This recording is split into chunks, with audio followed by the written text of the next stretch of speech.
the regular, the mainstreams, and I got to check. I had a problem last time. I don't know why. This encoder's become increasingly unreliable. So I'm just going to make sure it's working on Rumble, and then we'll start. And if it is, oh yeah, perfect. Okay, it's actually working this time. If you're ever watching on Rumble or waiting for it to come on Rumble or whatever, and it doesn't pop up, it's always obviously on YouTube, which is currently the main feed, but that may change. And it will be uploaded to Rumble. That's why you sometimes see two, because I'm still testing. I'm trying to get it live streaming reliably. So just in case, as a backup, it actually downloads from the Twitter account, and or at least from Restream, and just posts what I was trying to post. And so there you go. So good morning. And an amazing morning for all of you. Look how awesome it is. You know, I woke up this morning early, got in the car, went down the street for coffee just to get out of the house, you know, do a little bit of that sort of, you know, reset yourself in the morning. Went to get my coffee to come back to start to work because I'm not in the truck today, and or at least not in the earlier part of the day. And yeah, it's spring. Finally, somebody turned on the spring switch in Toronto. Now, is it going to last? Probably not, because as I say every year, it always snows in April, even if it's a little bit. But yeah, you know, it's actually quite nice out, and that's, you know, those three things I often do on the 5-minute journal in the mornings to start and reset myself. That would be one of the things. I didn't do it today, but if I was going to do it, that would be one of the things I'd be putting front and center, the fact that it's beautiful out, finally. And that's a good indicator of things to come. Okay, let me go to comments as everybody slowly starts to... Okay, there's something wrong. Is it not going to... D2, what's up, brother? Positive, my house is now on the market. Woohoo, returning to Ontario soon. Where are you moving to in Ontario? Without giving your specific address, what area? Cheryl, congratulations. Oh, and Cheryl, thank you for your wonderful comments on Twitter, as BigConCanadaInc was once again trying to protect the truckers but smear me, right? Ironically, when I was driving my truck, like the lack of self-awareness is amazing. It's absolutely amazing. Good morning, Lisa. Good morning, Megan. And I hope you all have your Freedom Coffee with you. And if you do, on the count of three, let's all take our first sip of coffee this morning together. Well, it's not my first sip, but whatever. 1, 2, 3. I don't know if that helps, but apparently I've been advised that that actually helps people, and people want that. Okay, let me just see what's happening on the rest of the encoder stuff, and if it's working, and if it's okay. Seems to be live. And let's just click over to Fakebook and see if this was where the Risa was telling me there was a problem last time that it wasn't streaming. So let me just check, and then I'll get through a handful of issues here that I think we all got to talk about. And hey, looks like everything is finally working for once. So welcome, everybody, if you're watching on the National Telegraph, or if you're watching on, I don't know, wherever. I'm broadcasting this all over the place. And lots of things have been happening, and it's been a quite interesting week. I don't know if any of you saw, I was posting when I was on the road. We premiered another episode of Not on Record, one of the podcasts that I produce with Joseph Newberger, criminal lawyer Joseph Newberger, and Diana Davison. They did an episode called Parental Alienation. Very important, and I know a lot of people in my audience and a lot of people in the Freedom Convoy, you know, a lot of people supported the Freedom Convoy, support, you know, many of our initiatives, or many of the initiatives we wanted, you know, myself and others have been involved in. I know that would resonate with a bunch of you, and one of the things I love about Joseph, he's not politically partisan, like he doesn't like Trudeau, obviously, but you don't have people that are in the political cult or echo chamber, just talking about what's happening in the legal system and trying to give all of us some broader context. That's part of the ambitions of that podcast, and to alert a lot of you what's been going on. So if you haven't seen it, check it out. I think you will definitely enjoy it. Avril, it's a working day, but it's a beautiful working day. So nice out. At least here it is, Facebook stream seems okay so far. All right, see? Look how good today is. I was scrambling to get on here because I was just on a Twitter space, Bitcoin Magazine with Larry Lepard and Greg Foss and Dr. Jeff, and discussing the economy. They not only do they talk about, obviously, Bitcoin, but they talk about broader macroeconomics, and I was just giving my input on stage. Something that I'm seeing in the trucking industry is the number of loads that are going across to the U.S. In the paper sector have dramatically decreased from the previous year. This trend, I explained this in a segment on Mark Petroni's show in October, was down significantly, rebounded a little bit, and now it is again on a downward trend. The reason that is important, at least for me, as an indicator to kind of where's the economy going, what's happening in the world, is this segment of the market. There's usually a latency factor of, I know some nerdy terms, I apologize, but it's a latency factor of 6 to 9 months. And that, the fact that there's a slowing in that sector means we'll see that 6 to 9 months from now. Now, it's going to be sustained, or is this just going to be a little hurdle for a few weeks while all this banking stuff gets sorted out in the United States? I know. I just said that, and somebody like Foss's head's going to be exploding. What do you mean, banking stuff? It's like, yeah, I know. But the turmoil in the banking sector. How long is this going to go on, or is it going to be sustained, or whatever? Anyways, but I discussed that in the last stream, and different strategies of how to overcome it and to be prepared and all that sort of stuff. We can talk about that more. I posted a tweet. I wonder if I still have it on here. I can just read it for you. I posted a tweet from. This was a Scott Adams tweet that I thought it was. I really like his messaging style, and that's kind of why you'll hear me discuss him a couple of times from here and there. And reaching out to him, he's just a super nice guy, and I like people who don't have the same political opinion of you, but they're respectful and they will help articulate your argument better even when they disagree with it. I think that's what we gotta. That's a sign of intelligence when people are smart.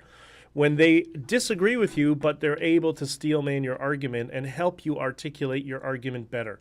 And I think we need more of that. And I'm going to try to do that with certain people on the left. Help articulate their arguments to people who may disagree with them. Doesn't mean you'll agree, but just for us to have better understandings. And most of it is our underlying philosophical worldviews are often different, which is fine. Sometimes that's cause for chaos, but we don't necessarily always have to. But anyways, he put this tweet up that I think I'll put it up on the screen as I read it. I know I'm not doing this in audio yet, but I'll practice for when I start uploading audio. And it says, "No one is above the law. Is one of the dumbest opinions one can have. It always misses the point." This is that phrase, no one is above the law. So I'm going to repeat. No one is above the law, end quote, is one of the dumbest opinions one can have. It always misses the point. Everyone is above imaginary crimes and trumped up charges. Everyone is above political prosecutions. Everyone is above overcharging. Everyone is above bullshit lawfare harassment suits or reverse class action suits, right? And the whole principle here is, no one is above the law, except for the fact that laws can be infallible. Laws are not infallible, depending on, well, who's controlling them at the time and who is able to manipulate them. And, well, at least all the people who are in politics, they're all honest actors, right? We all trust politicians to make our laws that are infallible, correct? What did we discuss on this podcast a few streams ago? Who are the 3 least credible people in society? Who are those people? Does anybody remember? I can't remember. Good morning, Christina. I believe it was politicians, lawyers, asterisks, and the media. Yet those are the ones who make up our laws. I don't know. What do I know, right? Yeah, Avril, politicians, lawyers, and the media. So if you believe in the no one is above the law principle and that laws are infallible, well, then you believe all our politicians are completely honest and nobody would introduce anything nefarious into our legal system that could be manipulated, right?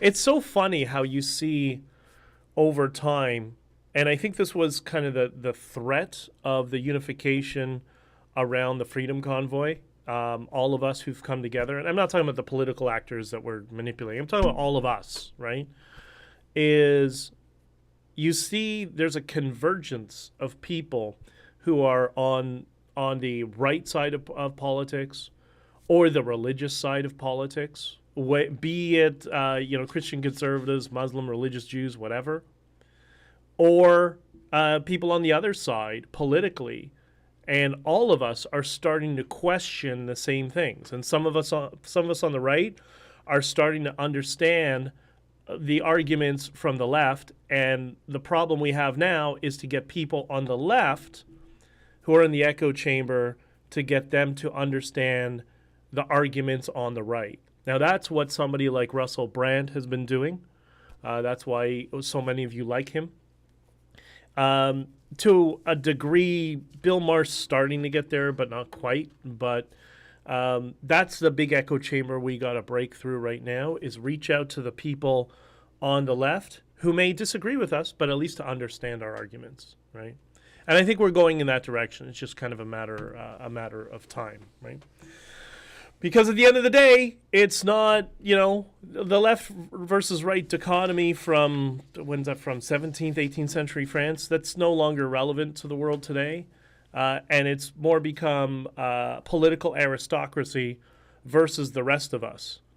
And who are the people who make up the political aristocracy?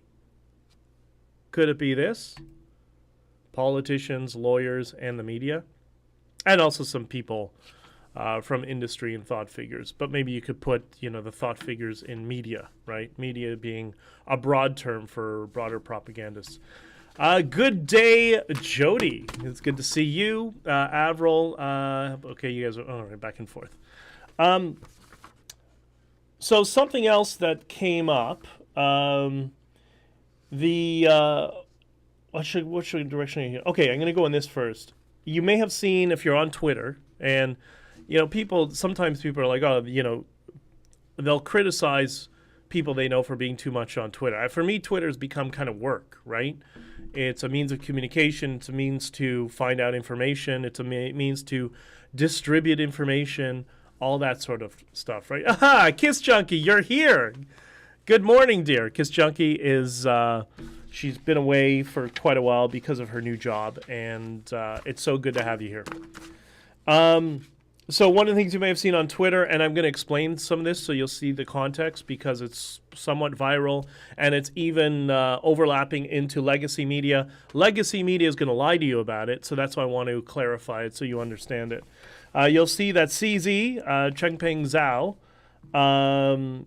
whose father was a Chinese Communist Party dissident, by the way, which is why he came to Canada. He started a company called Binance. Binance is a trading platform. It's an exchange to buy Bitcoin or other stuff you shouldn't buy because it's just a casino. But whatever, it's a business like anybody else. And he has been He has a legal action filed against him by the was it the CFTC, the United States, which was what's Commodities Futures Trading Commission, I think is what it is. That's the head of the SEC, which is the Security and Exchange Commission, which we think may be filing against them. This is it's both a financial and political target, I guess. I don't know. It's really quite interesting, and I think this is a lot of spillover from that Bernie Madoff from crypto, which is Sam Bankman-Fried, who fleeced people for a lot of money. I don't know that that's what Binance and CZ has done. I try to stay kind of neutral, and it is, but I also know there are political sensitivities around people who are not necessarily friends of Canada, meaning the Chinese Communist Party, and that there is some particular interest for them to, I don't know, through subversion of foreign governments, to put pressure on CZ. Or maybe his balance sheet is completely fictitious. I don't know. I really don't know. This is why in the area of when people tell you about cryptocurrency, you say, no, not cryptocurrency, Bitcoin. There are two different things. One's a casino that some people have made a lot of money in, and one is Bitcoin. They're completely different. Proof of stake is what crypto is. Proof of work is what Bitcoin is. I'll explain that another time because it can get a little bit confusing if you try to do everything at once. But Bitcoin is proof of work. That's why it has value. Cryptocurrencies, centralized currencies, are proof of stake. Now, with the thing with CZ is a perfect example of the difference, right? The government is taking legal action against a company and the CEO of that company, and I guess other members of the board. I'm not entirely sure. I haven't looked at the legal action, right? And that's against this company, Binance. Who do you take legal action against Bitcoin? Does anybody know? Who would you take legal action against? If you wanted to sue Bitcoin, how could you sue Bitcoin? You can't. Because Bitcoin is it's a protocol. It's like the TCP/IP protocol that you use to log on the internet, this script that allows a computer to communicate with the internet. That's what Bitcoin is. It's a protocol that communicates with a decentralized network, miners, and nodes. That's all it is. There's no headquarters for Bitcoin. There's no board of directors for Bitcoin. There's no Bitcoin Inc.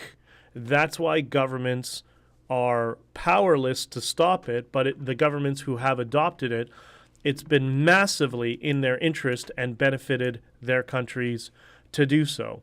And in our case, in Canada, the Freedom Convoy was the first time in a Western country where people's bank accounts were seized and frozen illegally. I don't care what the fuck the government tries to, what kind of weasel words they try to use. Illegally freezing people's bank accounts and their assets. But there's one thing that was able to, that people were able to transact with, and that was Bitcoin, right? So, when you hear the word crypto, they're not talking about Bitcoin. Anybody who conflates the two is being deceptive. Does Bitcoin use cryptography for its protocol? Yes. So does the browser on your computer. Also uses 256-bit encryption or whatever encryption level you're using.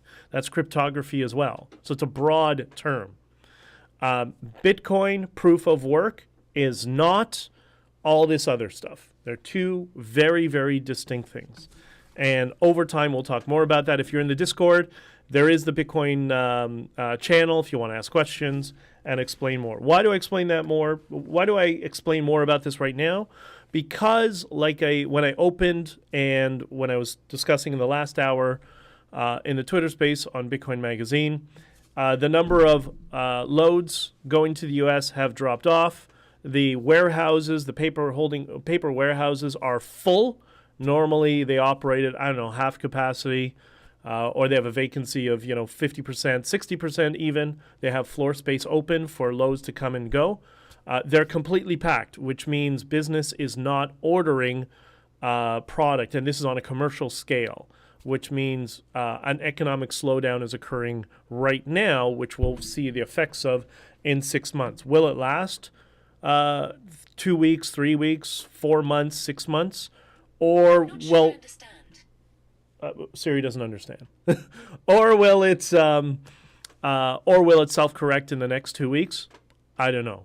But as a hedge against all of this, you do have this protocol, which is, and I know some of you have already gotten into it. But that's why I talk about Bitcoin, because it is an off-ramp from the fiat system. It's not, I try to tell people, don't think of it as an investment. It's not a get-rich-quick scheme. It's insurance, and it's insurance for the long term. The longer you have it, the more power it has as insurance. Okay? All right. Yesterday, while I was in my truck.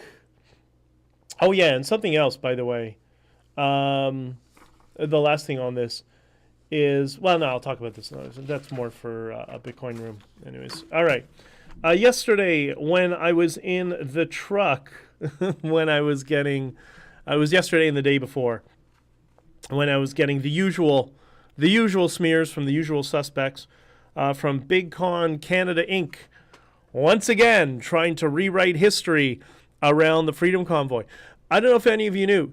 Did you know that apparently I had nothing to do with the Freedom Convoy? I guess I think they're getting to the point to try to say that I wasn't there or some stupidity like that. It's so funny. They're really concerned, and I did tell many of you that the attacks would begin to escalate when I started saying that a couple of months ago, that over the next year, the attacks would significantly escalate and you would see them grow increasingly desperate. These are the political actors, the collaborators, the saboteurs, that whole network of people that caused a bunch of truckers to get arrested and threw you under the bus and kept Trudeau in power. So anyways, I'm just looking for a thread here right now. That somebody responded with some of this, some of the nonsense that was going on. This, hold on. Yeah, okay, here it is. So the latest thing I saw, one of these sewer rats was trying to do I can't remember the wording, but it was so crazy. It was so crazy. It was typical what the political class does in rewriting history, that, BJ had nothing to do with the convoy. He wasn't there. Yeah. I love how they try to say, well, he was in all the meetings. He agreed to this plan, which did not exist. And then simultaneously, I was not there at all. Well, which one is it? Pick one. Fucking dummies. Anyways, so one of K9, who is on Twitter, responded with this graphic, just so we're clear, so everybody understands it. And, this is kind of dealing with when people try to retroactively rewrite history sort of thing. When they do BJ had nothing to do with he wasn't there, he was never there, he wasn't doing anything, whatever.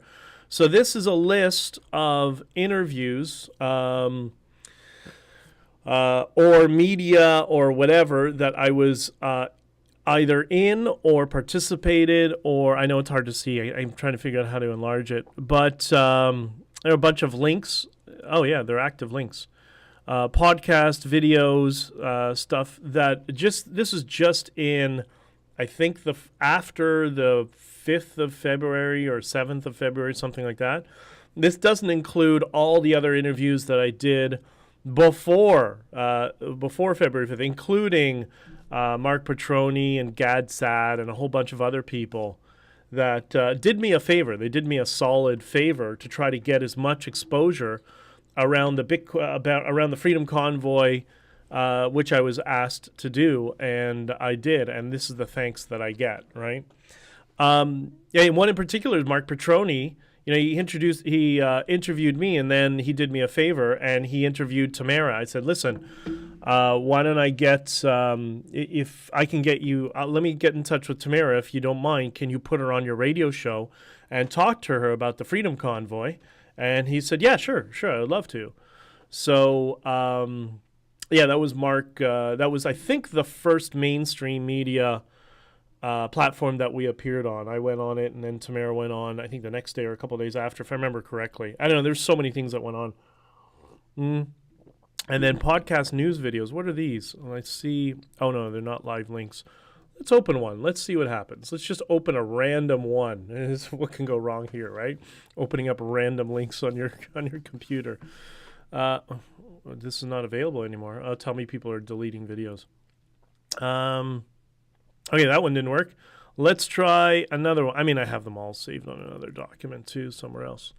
Let's try this one. What is that?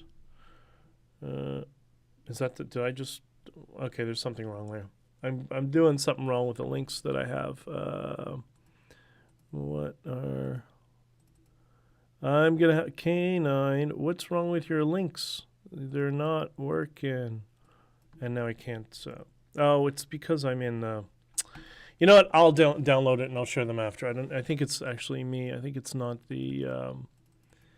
Yeah, it's my computer. It's I'm doing something wrong with copying the link or whatever. Oh, because it's. Oh, that doesn't make sense. Anyways, whatever. I'll share them the next stream, and I'll get that up. See, sometimes you got to test things before you go into it. I was just so busy. Anyways, all right. So yesterday they were continuing with this rewrite of history, the BigConCanadaInc, and I mean, all completely fictitious, obviously. And it was really, it's really kind of frustrating when you're driving for, I don't know, 10, 12 hours, and you're getting all these messages from these same people like, oh, he's not a real trucker. He's not just like, the hell am I? What do you think I'm doing right now? So I got, I don't know. I had to pull over to do my CRN number for my documentation. So I got sufficiently annoyed. And what I did was this. And let me just share it with some of you, and I'll explain what I was thinking so you understand. Yeah, this is the one. So, okay. I have too many windows open up here. All right.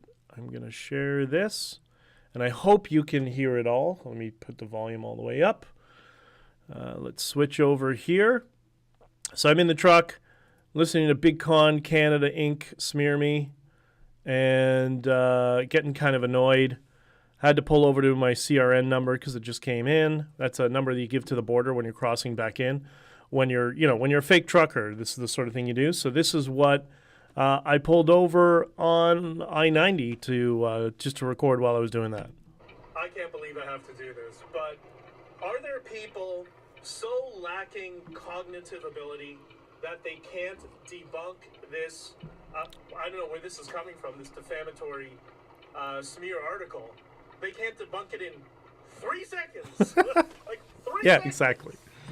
I'm agreeing with myself. Like, oh, he's really not a trucker. Like, yeah, this is not a Miata.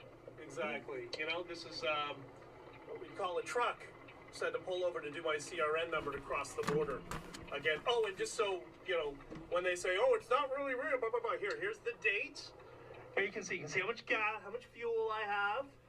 And so to pull over to enter my CRN number so I can cross the border. The desperation from BigConCanadaInc is quite extreme. I told you on my live stream a while ago, they are going to get desperate, and the attacks are going to escalate because they've been caught, and it is so much worse.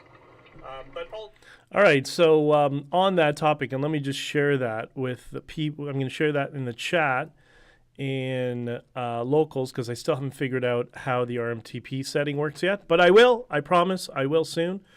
So here you go. Let me just copy and paste. So one of the things, what I said at the end there is, it is so much worse. I want this copy now. Hold on 1 second. Yeah, I know I've already started that somewhere else. Okay, there. I think it's working. Oh, that's the whole. Oh, yeah. If you're in the locals, you can see the link is there. Click on the link and just scroll down, and you'll see the video. So I said at the end there, it's so much worse than we thought. And boy, was I right. And it gets worse and worse every week. It's absolutely hysterical.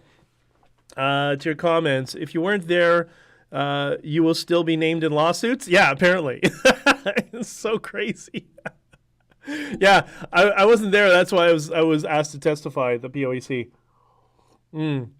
I love this name. Marazzo. It should be Butt Hurt Locker Tom and Mackenzie. Why is an Asian guy involved in Freedom Convoy? Chinese intervention also. Interesting that you mentioned that because I'm about to talk about that.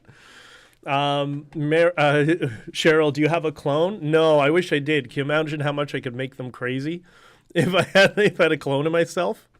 I'd drive them. I'm already going to drive them up the wall because I haven't even started. It's going to get so much worse. Imagine if there's two of me; it would be great. All right, so this I talked about this in a. I posted this on Twitter yesterday, and that's the thumbnail for this stream.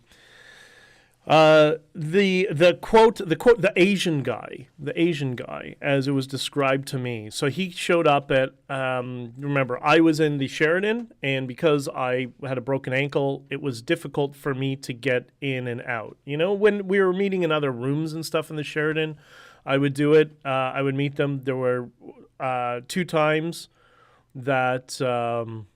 a couple of times that I could get out, and I went to one big road captain's meeting at the Arc, and that took me, 45 minutes in the snow to use my crutches and go there, but everybody was being so pissy with me that I was like, all right, I'll come to the meeting. I'll be there in person, as opposed to, I'd always send somebody there. And I think they realized when I got there that, he actually isn't a full cast and sitting there with his leg up in the air all day, every day. It's like kind of trying to be dragged out of a hospital bed and just to make everybody happy. But I did it. And that's not, I'm not disparaging the road captains. It's not them. They were fine. It was all the political operatives that were do what political people do. And it's just whisper campaigns, just smearing people. That's all they do. They don't govern for fuck all, but they do talk shit about people. That's all they do. And so they were in, I don't know if this guy showed up at the Swiss or the Arc Hotel. I don't know which one it was. I didn't really care.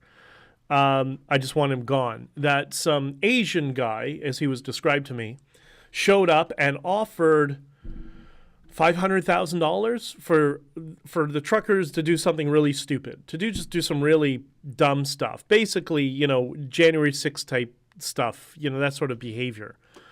And I said, no, get rid of him immediately. Whoever that is, throw him out. Get him the fuck out of that office right now is what I said. And I think they did. They just kind of didn't take the bait and realized, okay, get this guy out. Well, some interesting things have come up over the past several months because that person who, if they had done what the Asian guy wanted, that would have completely destroyed the Freedom Convoy. Another attempt to change it from peace, love, unity, and freedom, right? Like a party, some hot tubs, some saunas and barbecues and all that sort of stuff. And so that would completely have derailed everything. Well, it turns out he's not Asian. Like, yeah, he looks like he's half ethnically Asian. He's from. It turns out he's Russian. Turns out he's Russian, and he comes from an area of, apparently his surname is very common in an area of Russia around the Korean Kazakhstani border, of people who are ethnically Korean but live in Russia. So that was the guy who was trying to get us to do crap that would turn Freedom Convoy into a January 6th. By the way, there's a convoy right now, a trucker uprising in Russia right now. So Russia didn't want to see this succeed either. Turns out he also paid for Christine Anderson. Yeah, he also paid for those sewer rats that were smearing me. It looks like he's their sugar daddy, right?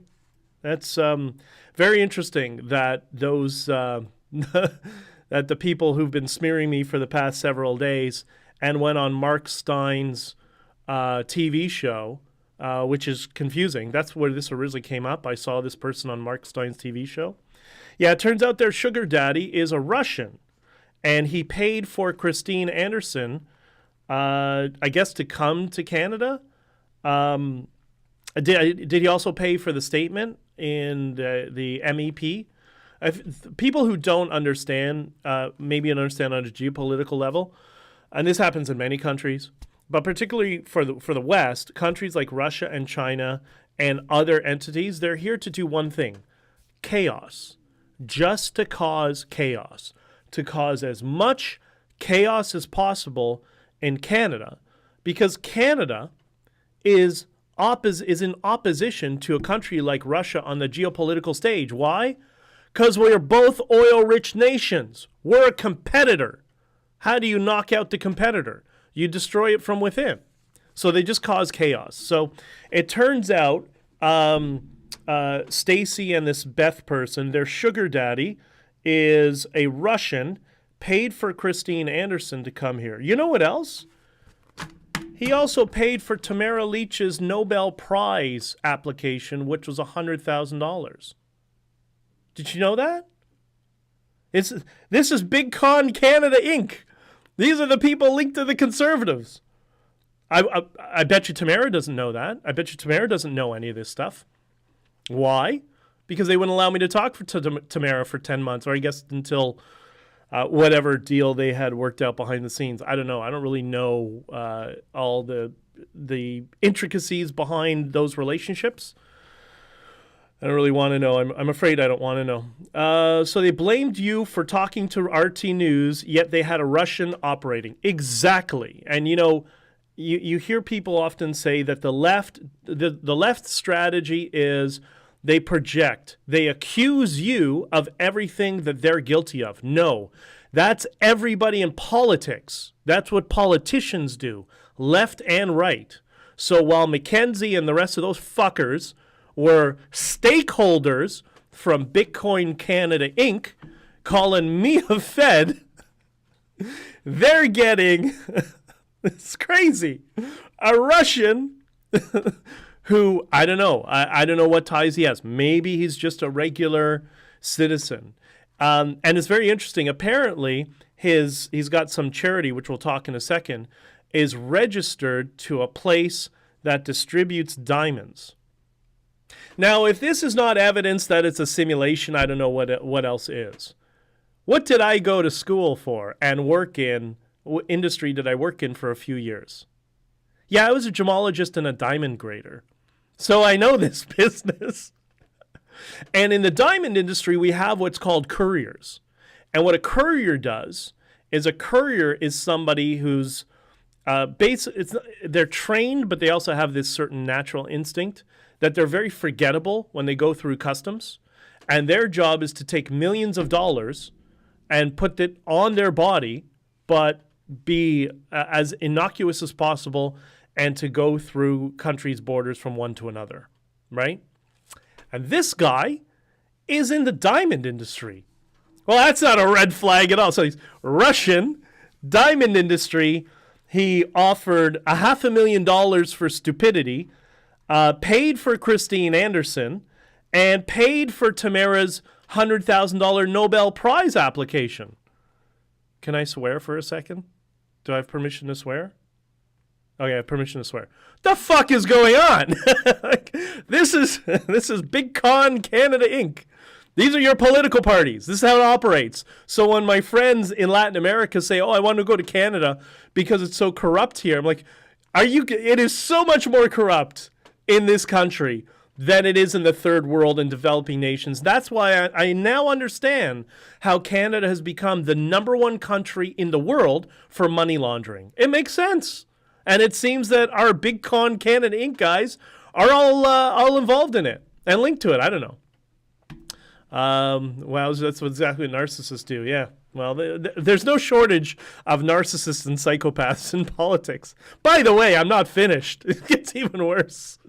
Right on Narcissist Playbook, blame, shift, smear, and deflect. That and Christina, why can't I put your thing up here? Right out of Narcissistic Playbook to blame, shift, smear, and deflect. Christina, what have they been doing to me every day since the convoy? Every fucking day. Keith Wilson and the rest of these fuckers have been doing this every day.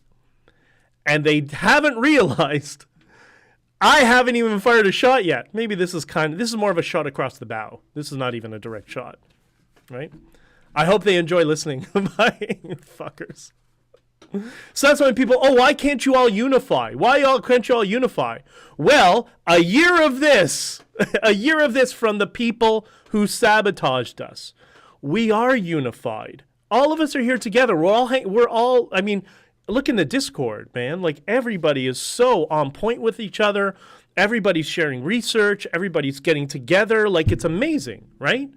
It's just the political trash that are constantly smearing the rest of us and trying to defame us, right? That's it. But the rest of us are all cool.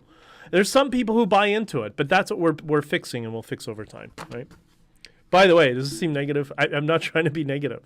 This is all positive because the whole Enlightenment philosophy of knowing more, understanding more, right? That's a whole positive sphere. Whether it's, that people were, deceptive with you or not, it's important. It's positive to know all this stuff, right? Okay. So, we'll go back. The guy who tried to fund us to do stupidity, again, is he linked to the Russian government? I don't know. I have no idea. He seems to have a charity around Ukraine, and we know there's no money laundering around Ukraine at all. So there can't be anything nefarious there. He paid for Christine Anderson to come here. He's been a sugar daddy for the people who are smearing me, which is also linked to that Freedom Fighters Canada group. Same thing, same group of people. Because the person who was one of the people who was smearing me is this Freedom Fighters Canada thing. Now, by the way, this Freedom Fighters Canada grift, which showed up on October, has gone to the people who've been protesting for 2.5 years at Queen's Park. And what did they do? They started co-opting it and sowing division, right? Just like the Freedom Convoy. And I know because one of my friends is one of the people who's been going there every weekend for 2 years leading rallies. And then all of a sudden, these people show up and they're like, well, let's not protest at Queen's Park. Let's do it at Christie Pitts. Well, who does that benefit? Maybe Doug Ford, right? And who was involved in conspiring in the back scenes of the Freedom Convoy? Who met with this is in my testimony at the POEC, right? And it's in the Diverge Media articles. Who were the people? They were best friend of Doug Ford. You see how this all works? BigConCanadaInc. So now we can link them to this Russian guy who maybe is above board. I don't know. But, he's definitely politically, but there's more on him in a second. He paid for Christine Anderson. He paid for Tamara's Nobel Prize application. I'm sure if you asked him, he would just say, I just believe in the cause. Okay, sure. Great, thanks. But asking what he wanted us to do in Ottawa was completely, really scary. And the fact that anyone thankfully, I don't know if anybody remotely entertained it. Most people just kind of dismissed it as like, what are you, crazy? And but anyways. But you know what else was very interesting? Is his charity, and I'll show you the thread here. It's you have to dig in and read it. And you see, it'll be in my Twitter thing. You can find it somewhere. Yeah, this is the thread here. This is his charity here that he was involved. One of the charities involved in with Haiti. And if you click on his charity, it's from the web archive. And this person, Annette, who did some really good research. It's a long thread, and it goes to Christine Anderson up here. This is the Asian guy and Christine Anderson together when she arrived in Canada, and all this stuff. And you scroll down here. What do you see? Here's his charity is linked to, the Liberal Party. Oh, well, now it gets messy. So the guy's been apparently somebody else did some other research. I just don't have time to grab all this stuff and throw it up there, but you can do the digging yourself.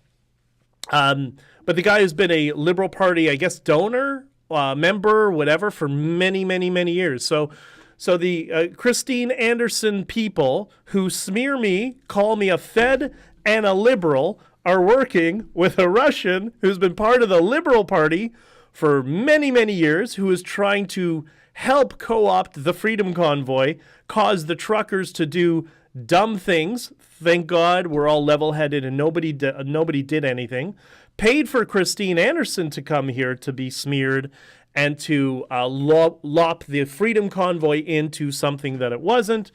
And he paid for the Nobel Prize application for Tamara.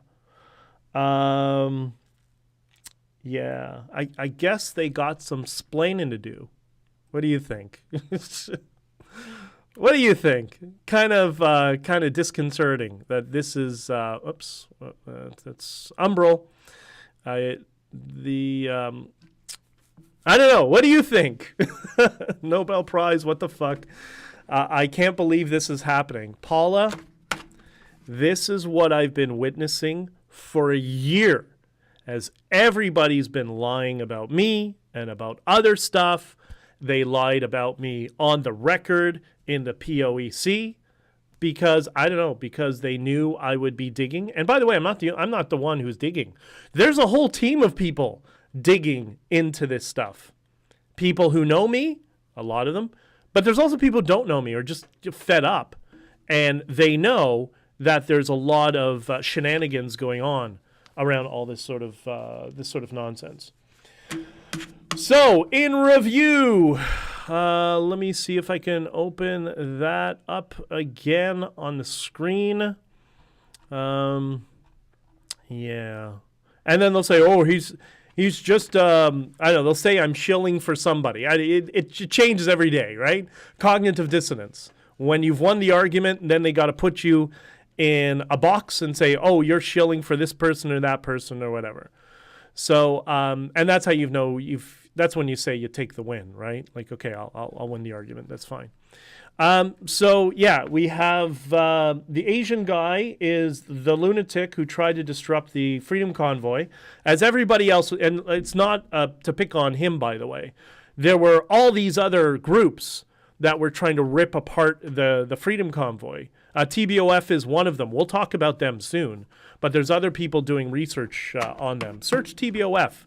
You'll find it's rather fascinating.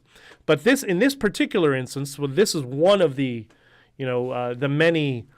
This was an individual, or I don't know, a government. Who knows? It just came up with some really stupid ideas. We shot it down. I immediately said, "Get rid of this guy, whoever he is. I want him nowhere near anybody. Just throw him out." And I think that was already the sentiment anyways. Cooler heads always prevailed in the Freedom Convoy, which was amazing to see. Turns out the Asian guy is Russian. He was born in the Soviet Union.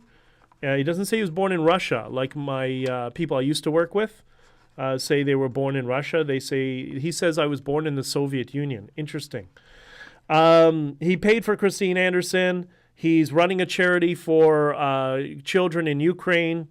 There's no money laundering going on in Ukraine at all, YouTube. He paid for the Nobel Prize application for Tamara, which was $100,000.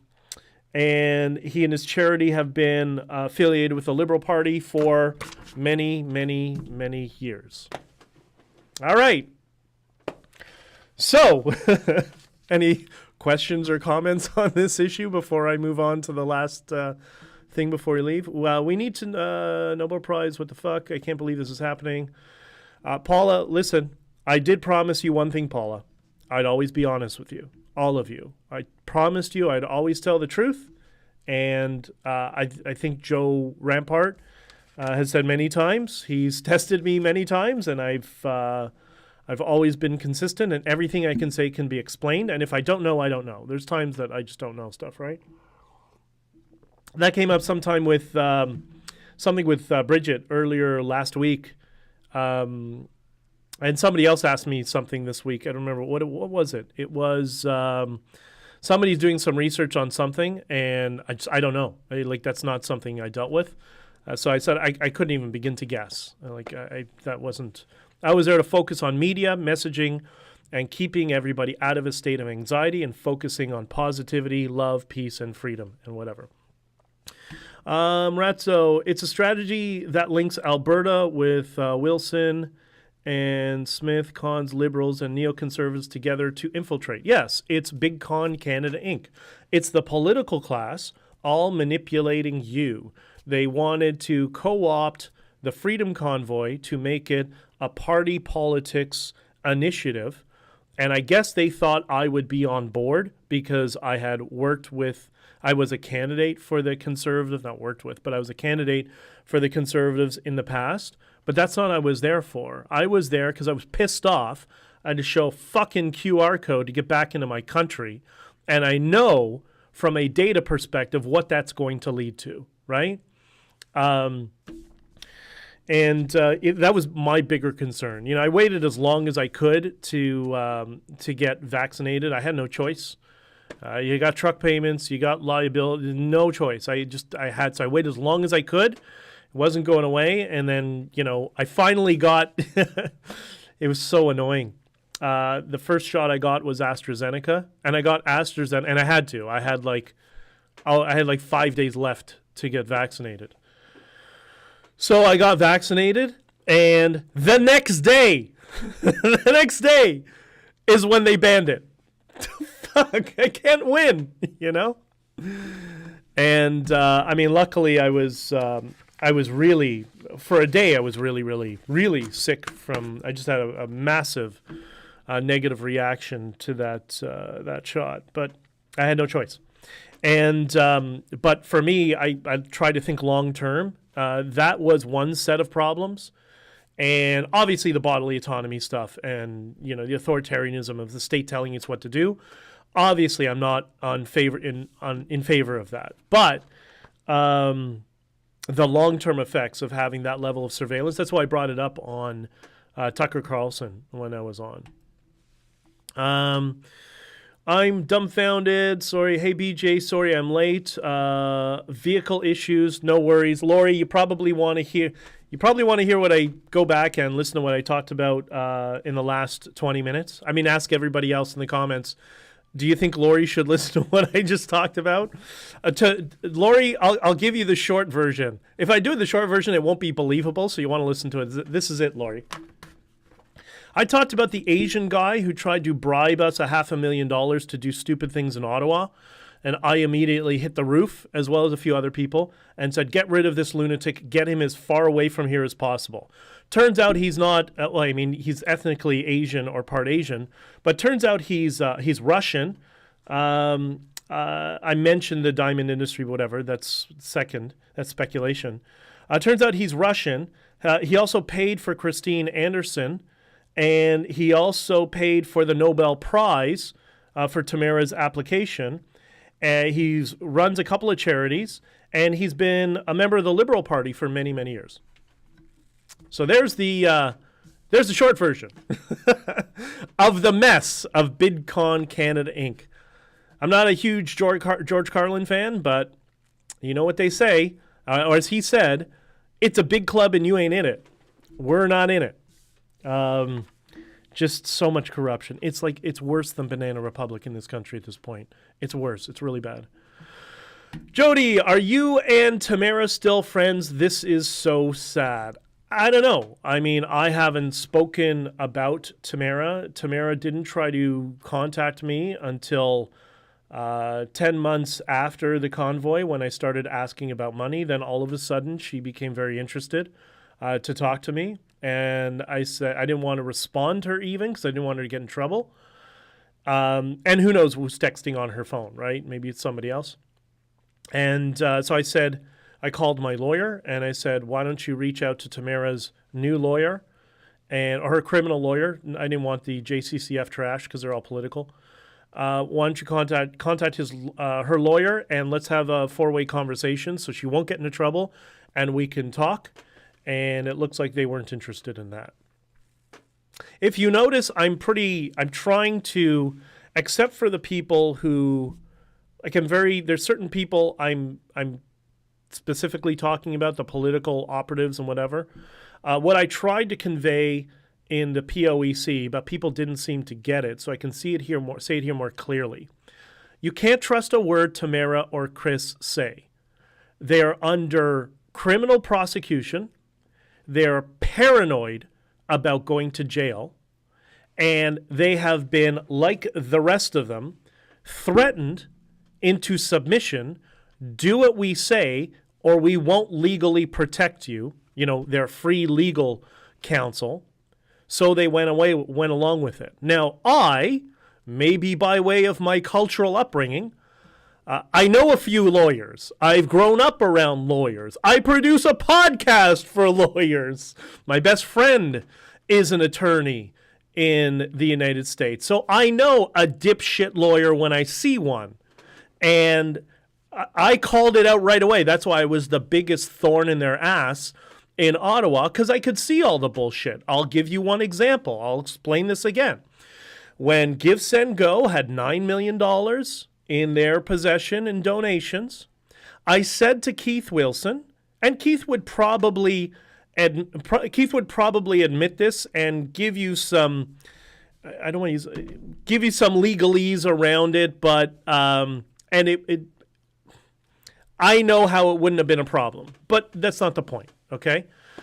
But I'm saying that's just so to say that Keith would give an opposing view, and his opposing view, although I don't think is correct, there would be some justification for it, okay, in his defense, okay?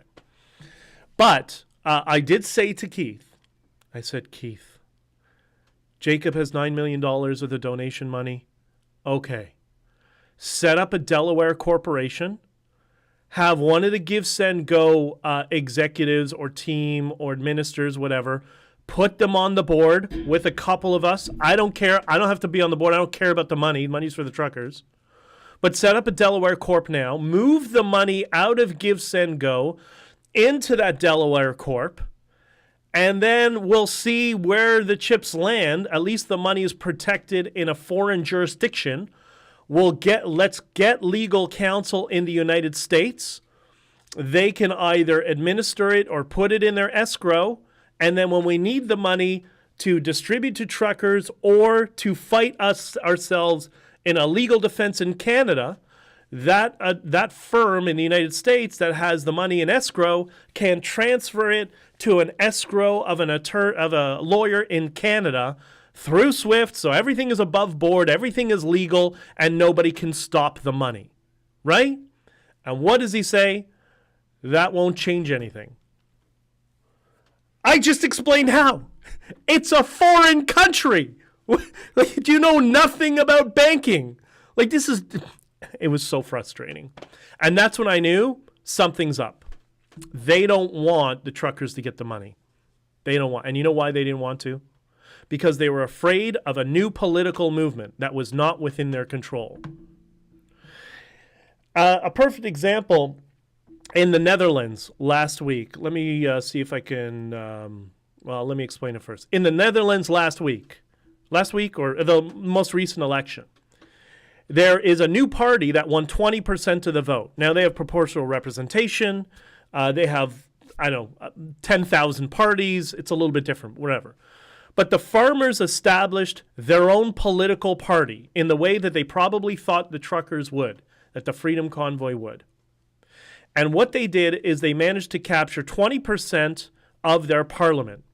And that now means all of this ESG, nitrogen, bullshit, whatever, they now have enough power to veto any of it that comes into parliament. And that's what we could have had if BigConCanadaInc didn't come in and fuck with the Freedom Convoy. That's what you could have had. That's what they stripped you of. They stripped all the truckers of getting their donations. They stripped all of us from having true unification because we had many people of different political stripes crossed together. And they also stripped us of the potential resources to build an actual coalition that could work within the political structure to push back against all this leftist bullshit. And they all conspired to do it. That's why the POEC was a tale of two narratives. The Liberal Party narrative, which was, it was pandemonium and Mad Max and killing in the streets. And then there was the conservative narrative, oh, it was peaceful and it got out of hand. And then there was the truth. Some guy named Dichter came in and tried to explain how they're both lying. But I didn't have standing, so I didn't have the full freedom to do a vlog like I'm doing here now to explain it to you. So what was their response? Massive reputation destruction and defamation. Like a bunch of spoiled bitches, because that's all we have in politics. Sorry for the bad words. I get passionate, whatever. But you know what I mean? And the Netherlands got something because they learned, they saw what we got, what we went through. And they saw how the political class conspired against all of us and what they stripped you all of. Remember that the next time any politician does hashtag leadership. So, anyways, rant's done. Blown away. Cheryl, I love you. I'm glad you're in the Discord, and I hope you're liking the Discord, by the way. I hope you do. Okay, next, I'll recap after. Well, that was interesting. We are the sheep, and they own the grass. Another relevant Carlin quote. Yeah, 100%. They are under Wilson's thumb. No. And Wilson is working for people. He does not make decisions. Wilson is told what to do. He's a foot soldier. That's it. So like the hatred towards Wilson, I get it. But maybe that's why I actually don't hate him that much, because he's just a soldier. He's the cutout. There's several layers above Wilson. And you saw some of that in the testimony of the POEC, but so many people didn't pay attention to the actual evidence that was shared. Now, by the way, I don't know what's happening with the POEC documentation, but I have all of my evidence that was submitted. And one of the people in the Discord has downloaded the entire POEC body of evidence. So we have it. So if the government, we got some rumor that the government is going to try to strip all the evidence from the POEC website and just leave it with a report at the end so you can't source the material. Well, guess what? We're not going to let that happen. No. 100% BJ, they are all threatened by how quickly the convoy amassed so much fundraising money. Exactly. So can you imagine, the past couple of days while I'm in my truck, I'm driving through the U.S., I'm on my way back from, where the hell did I go? I went to North Haven. So I'm on my way back from Connecticut, and it's the second day in a row, the second round of smearing BJ, like the war campaign, like Roe makes fun of the guys at work campaign make fun. Oh, BJ, everything's BJ. I'm apparently omnipotent and all powerful, and I'm the one responsible for everything. But I was never there, right? But I'm driving back, and I have my two phones are on the dash, and I can kind of see alerts that pop up next to my ELD machine. And I see all these, whatever. Like sometimes I laugh, sometimes I roll my eyes, sometimes like, yeah, whatever. And I just think all that energy that they've spent, and all that money, by the way, lots of money from big donors in the conservative movement, and now it looks like in the liberals, this liberal who came and has donated how many hundreds of thousands of dollars behind the scenes to these initiatives. How much of that money and energy was wasted just to smear me? Like, it's crazy. Why? Why are they so desperate? Why is it like I don't want to be the center of attention of all this stuff? I really don't. I don't. I want to move on. I want to talk about Bitcoin. I want to make the economy better, all that sort of stuff. But they keep just throwing all this stuff desperate for how many people I have watching right now? I don't know, 20 people? Yeah, maybe a few hundred people will watch this and some people will share it and whatever. But how much resources are they wasting on me? It's just really pathetic. It's really sad. And it just goes to show the level of deception that you've all been subjected to. All of you have been subjected to this, right? Brenda, they are jealous of how fast so much was collected when they can't raise funds for their campaigns.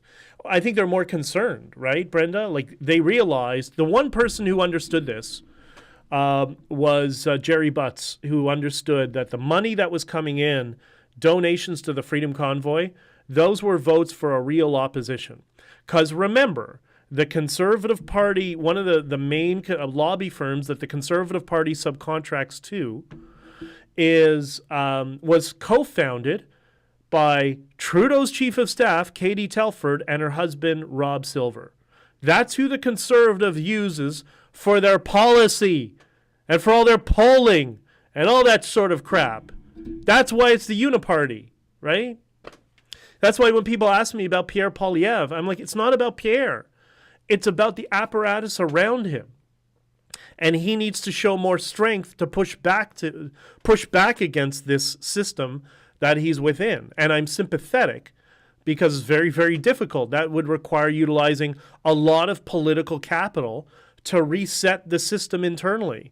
But that's what's got to happen. Because you know what? I'm going to tell you this, and somebody put this in the comments on the Discord, and you're all going to shake your head and say, absolutely.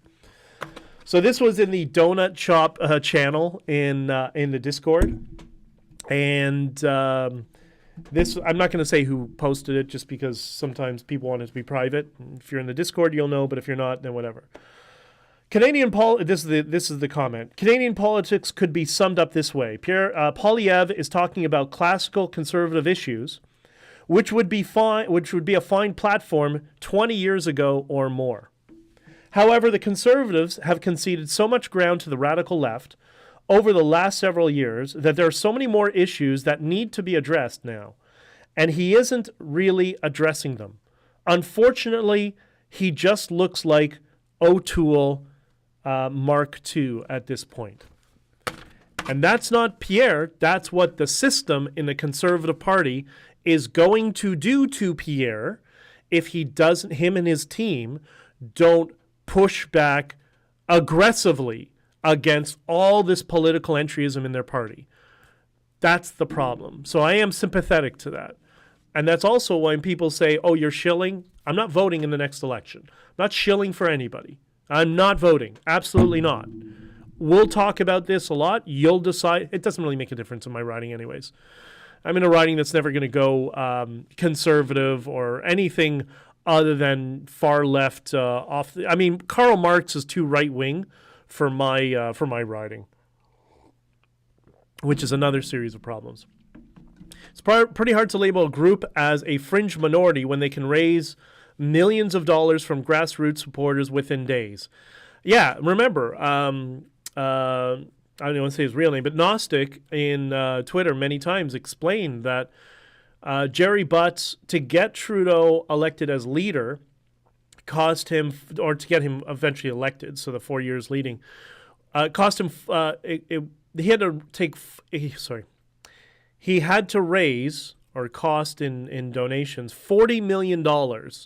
And it took 4 years for the Liberals to raise $40 million to get Trudeau in office. We did, depending on how you measure it, but let's do the bigger number just to make it sound good. We raised a total between all the fundraisers, Give, Send, Go, and GoFundMe. We raised just under $25 million in a month. That's why. That's why they're shit scared of us, right? Could you imagine how dangerous I would be if the smears weren't out there and all those people that have been trapped into this political echo chamber that, oh, Dichter's a Fed, Dichter's this. Could you imagine if they actually heard me out and realized I'm on their side? Could you imagine how dangerous that could be to the political class? Knowing I have friends, you know, I'm a center-right libertarian guy, right? And the benefit of being a libertarian is you also are able to communicate with people who are liberal. You may disagree, but you can sometimes find some ground pretty easily. Can you imagine how dangerous that would be of bringing all of us together and trying to focus on a base core value system that everybody agrees on? How dangerous would that be? That's why. That's why I think they're obsessed, right? And that's why they have to look. I love Tamara, but it wasn't the Tamara Leach convoy, right? And I do have some questions about the videos prior to her arrest on the street, but whatever. That's not. At some point, I'm sure that'll be addressed.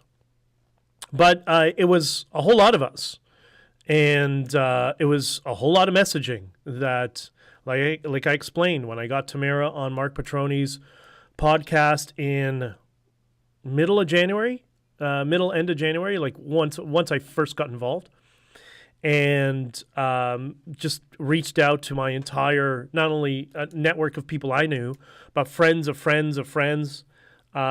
There had already been indirect communication with Jordan Peterson and actually his agent several months ago. So, I just exercised absolutely every possible avenue I could of people who I thought would be sympathetic to the convoy to ask them to give some attention around it. And it worked. It worked. So it wasn't a one-person show for anyone. But the political class wants to do that because that's how BigConCanadaInc works, right? It's always about Trudeau, or like Trudeau's an airhead. He has no idea what's going on. He doesn't control the party. Similar problem to the Conservative Party. I mean, there's a lot more autonomy for Pierre in the Conservatives. He definitely has a leadership role, but he's also at the behest of political capital in a party. But Trudeau just doesn't care. They tell him what to do. He just wants to be the relationships manager, right? I suspect Joe Biden's the same way in the States. That's how our politics is operating now. So if there's, some stinker like myself who comes along who just doesn't care, I have no political ambitions, I'm perfectly happy being in the truck in the middle of nowhere, listening to podcasts, thinking about ideas, preparing for other work I got to do when I get home around my other podcasts. Like I just like to be busy with stuff. I don't need politics. I hate politics. I can be honest. I absolutely hate it. But that's why.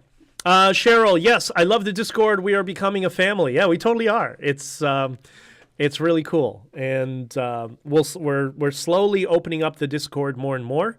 So anybody who would like to participate and join the Discord, then let me know. Lori, because they have to attack and discredit anyone with a voice that people listen to. Yeah, and they have to ensure that people don't listen to that voice. By the way, is that why Rebel News shelved or buried the exclusive interview on the biggest news story in the world, which was an interview with Tamara and myself the day, what's it called, on January 30th, the first day that we were all there together, just after we had our first press conference? I wonder if I can find this here for you. Let me see if I can find this. I think I've shown this before. I'll do this and then we'll shut down for the day. And hopefully there's some good enough content in this stream that you think it's worthy to share with other people, that other people need to see some of the information I shared with you today. And by the way, what I've shared with you, just the tip of the iceberg. There is so much more. I got to scroll back to, it's so funny. I'm going through my photos. I'll try to put this in the locals as well at the same time. Just give me 1 second. I'm scrolling through, and that's when I arrived in Colombia. It's so funny. When you go through the Photos app, you see like all the things that happen, because I have it stamped by date, so I gotta scroll to the date. Okay, there's when I broke my ankle, and that's when I'm in the hospital, and there we go. I think, this was the day. Okay, so this was just before. Okay, I'm looking for a particular picture. Do I really need it? I don't know, but it's, I think it's important for all of you to see. Where is it? It is, 1 second. I know. Oh, there's Tucker Carlson. Yeah, when I was on Tucker Carlson, I took a picture of me in front of the green screen like a loser. Oh, what can I tell you? It was interesting. You know, it's one of those things that you do things in life and you think like, I don't know if I'm going to be in this situation ever again, so why don't I do that? All right, let me open this picture here. So this picture, let me just throw it onto locals if I can. You know what? I'll do it as a post in locals. Boom. Let's see. So this is in reference to Lori saying, they don't want somebody that they can't control. They don't want people to listen to somebody they can't control. This picture I took, I just quickly pulled out my phone as like an historical record, and now I understand that. This picture was taken on January 30th, and for the conspiracy people, I don't mean that disparagingly. Yes, I can show you a timestamp. This picture was taken just after that very first press conference that I think it's Kean Bexty that had the full long stream of it on Twitter. This was myself and Tamara. Tamara is to my right in this frame. On January 30th, just after the first press conference, it was an hour-long, almost an hour, exclusive interview for Rebel News on the biggest news story on the planet. My emails, my inboxes were flooded with tens of thousands of messages. It was unbearable. And every news agency around the world wanted an interview because the legacy media finally realized, because I baited them through a strategy and it worked. They finally realized they had to cover this. So legacy media was clamoring to get me on ABC, BBC, all that sort of stuff.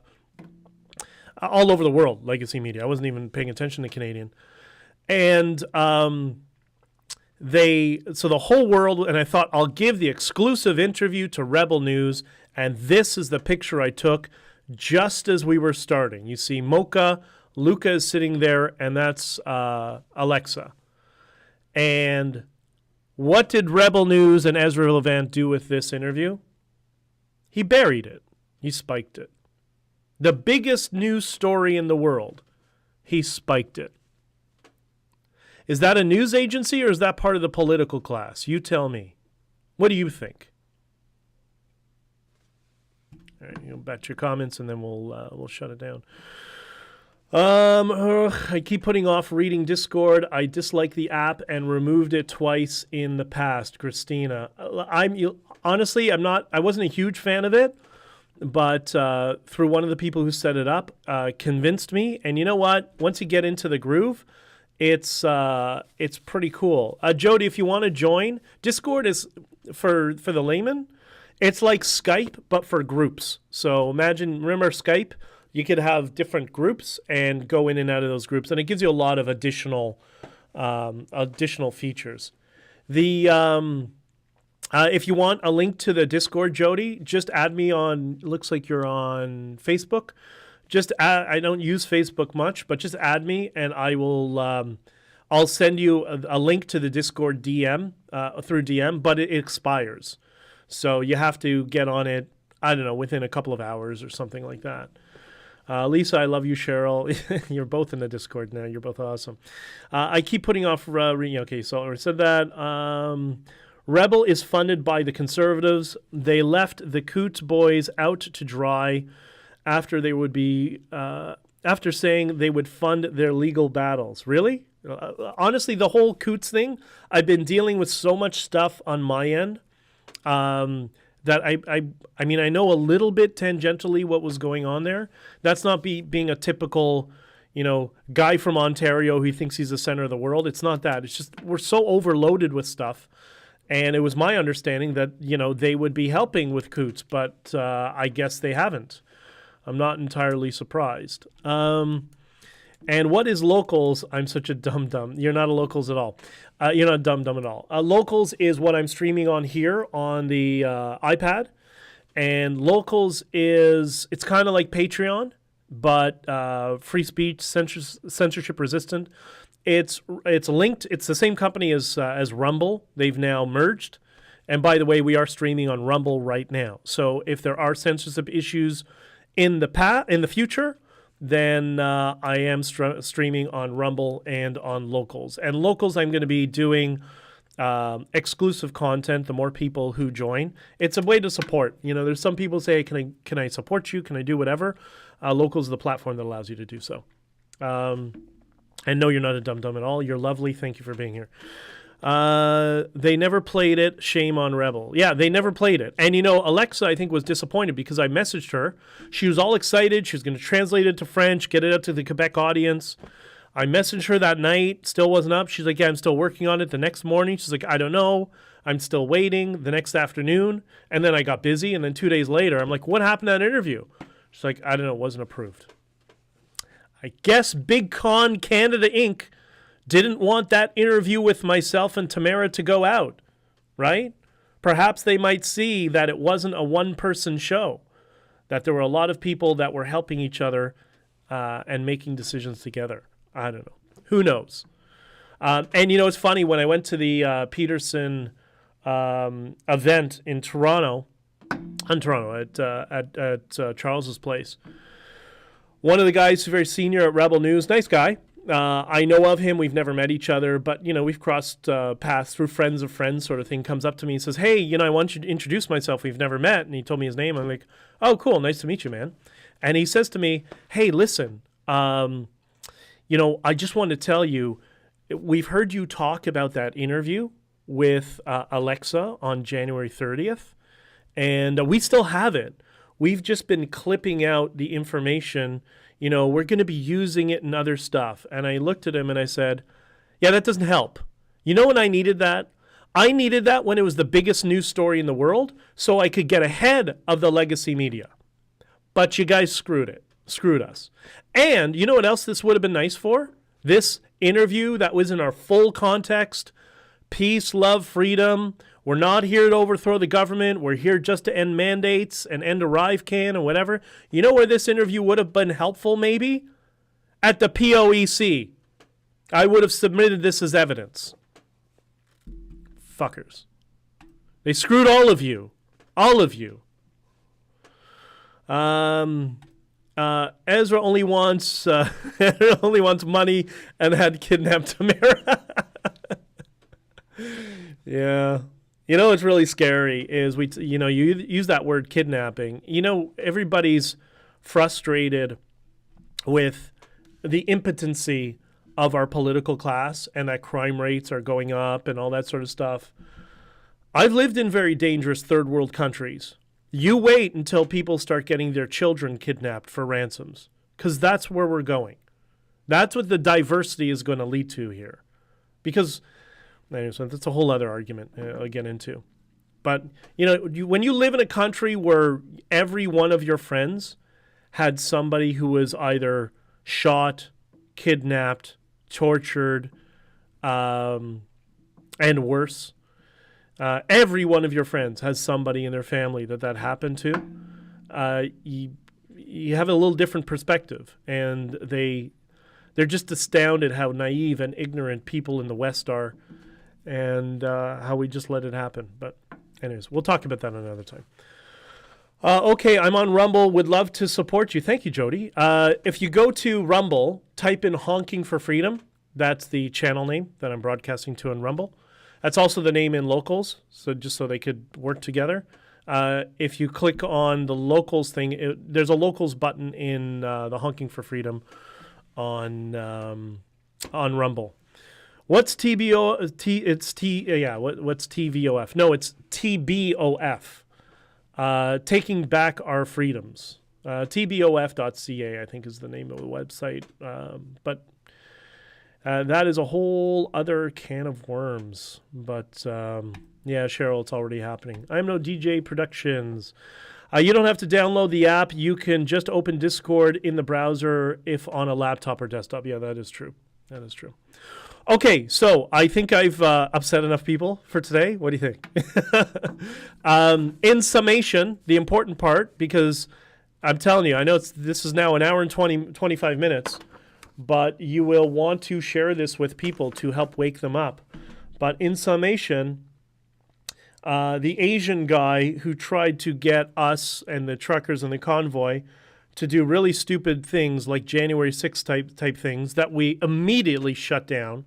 And I particularly and some other people said get rid of him as quickly as possible when we found out he was even there. Turns out he's Russian. He paid for Christine Anderson. He also paid for the Nobel Prize application for Tamara. And he was in the Liberal Party for many, many years and runs a charity for children in Ukraine. I'm sure that's all above board. Thanks for all your sharing. You rock. No, Jody, you rock. And you all, and that is, what is your dog's name, Jody? That is that is a very, very adorable picture. Let me know. Okay, I got to run, and I got a busy day ahead of me. I hope all of this was helpful. And if you have any other questions, let me know. So the Asian guy was our Ray Epps. Yeah, I guess he was trying to be our Ray Epps. That's awesome. Oh, Jody, Roxy. Well, there's a bird. Jesse's not here right now that watches me, and the bird's name is Rocky. And apparently Rocky is my biggest fan. I'm very proud of all of you standing for freedom. All of us, right? And we just got to stick together, and we got to wake up some of the others that have fallen victim to the smears and the echo chambering. And yeah, the more we do that, the more we'll be able to end all this stuff soon. Okay, I love you all. We'll talk to you soon.